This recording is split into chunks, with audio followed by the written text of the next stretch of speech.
Welcome to Best of Reddit. Be sure to subscribe as we upload new content daily. I'm going to share my story of a girl that changed my life. Originally, it was in a good way, but then it got bad. Then worse. Then kinda good. Then really bad and soul-crushing. So, here's how it begins. In the summer after my freshman year of college, I met this girl, 25, who was older than me, 19, but she and I had a lot of mutual interests, especially the games we played, so we started talking.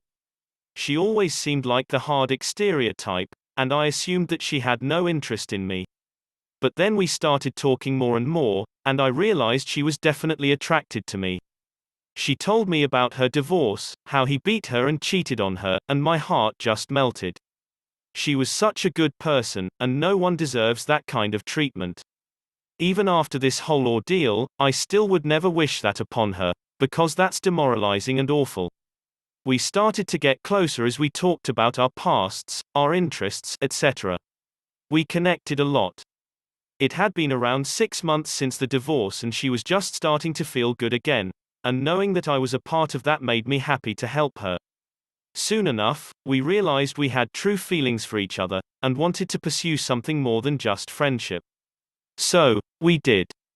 Now, here's one thing that I'm going to be honest about. This was my first serious relationship. In my past, I have been with girls, and only said yes to the BF/GF label because they wanted to. I was just looking for some fun, but I was fine with moving forward if it meant that we could still have fun. Ironically, I'd actually start to get feelings, and then the relationship would wind up ending. So, naturally, I had my walls up, and decided to just start playing it safe. And then I met this girl. For once, it didn't start physical, it started emotional. I was getting feelings, and then I started getting physical. It felt like things were going right. Heck. No. Let's call this girl Witch. So, Witch and I started off amazingly well. We'd have phone convos at night that ended with us falling asleep together, we'd have Skype dates, and we'd game together. It was getting awesome, and I felt so close to her, but now here's where I should mention one thing: we never made our relationship public. She wanted to keep it low-key since she was still getting over her divorce. Well, after the breakup, I realized that she was ashamed of me, and I'm guessing it had to do with the age difference. The funny thing is, she and I talked about meeting each other's parents a lot, and how it would be awesome for each of us, given our personalities. She meant so much to me, and I would talk her through all the panic attacks she'd have, and try to be the best guy to her. I screwed up in my previous relationships, but this time, I refused. I wanted to be the good guy. The sweet guy. The great boyfriend. Heck, I remember one time she posted one of those pictures with the quote, "A good guy wakes you up at 3 a.m. to tell you he loves you," and had the "he loves you" crossed out and above it saying, "with cookies and ice cream." So, for our 3-month anniversary, I sent her a box of Oreo cookies and a gift card to Cold Stone, and she was so happy and whatnot about it. Okay, enough of this sappy crap. It's time to get to the bad parts. First of all, around 5 months into the relationship, she just stopped talking to me. I got really confused, but assumed that she needed her space. I would still reach out every now and then. Then, on Thanksgiving, she tells me that she was relapsing with memories from her ex-husband, and I understood and told her that we'd take a break. The day after New Year's, she called me crying, saying how she wanted me in her life, and how she loves me, so naturally, I felt great again and said yes. 1 to 2 months into this new relationship, and I started realizing that one of the guys that used to game with us, we played GW, GW2, WoW, etc., for proper context, would always be extra raunchy with her. And she would giggle about it and be the same way back. Naturally, I wouldn't say, "Hey, screw off talking to my girl like that," because we still hadn't made our relationship public yet. I would talk to her about it in private, and she told me that he was just like a brother to her and that's all. I had some apprehension because I've been in screwed up situations in my past with cheating, but I trusted her. So, I'd tolerate everything that happened, and just took it on the chin. Another 3 months later, she broke up with me. I was planning on studying abroad at that point, so her breaking up with me definitely set me off on a "screw this crap" note, and I left for London with a downtrodden state of mind. I hated the world, and didn't give a crap about anyone. Once I started deciding to work out, I made friends with other guys who made it their summer goal to help me through this by showing me the proper techniques for the exercises I was doing, and even helped me gain my confidence back through this. I started meeting girls, even had some fun throughout this, and things were going well.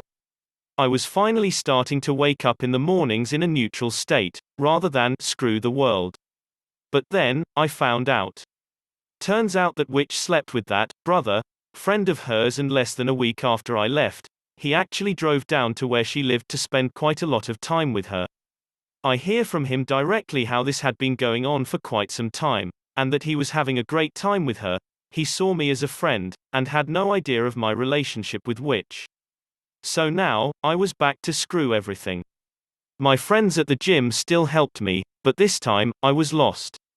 I was empty. I was worthless. I thought that I was never meant to have a serious relationship.